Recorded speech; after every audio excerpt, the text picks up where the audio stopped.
আল্লাহ তাআলা কোরআনে আছে, হাদিসে আছে, প্রত্যেকটা নেকি লেখার সময় রমজানে ফেরেশতা তো আল্লাহকে জিজ্ঞেস করবে, আল্লাহ 70 লিখবো?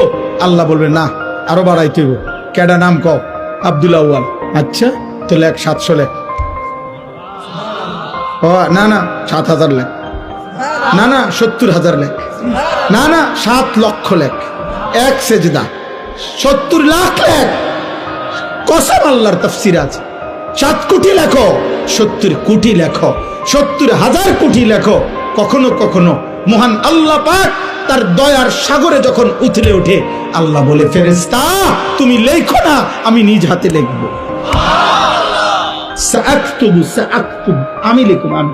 তুই পারতি না ফেরেশতা, তোর কম্পিউটারে দুধ ধরে না, তোমার কলম হইতো না। আমার বান্দার সেজদা এটার নেকি, রোজা এটার নেকি, আমি উঠামো, আমি।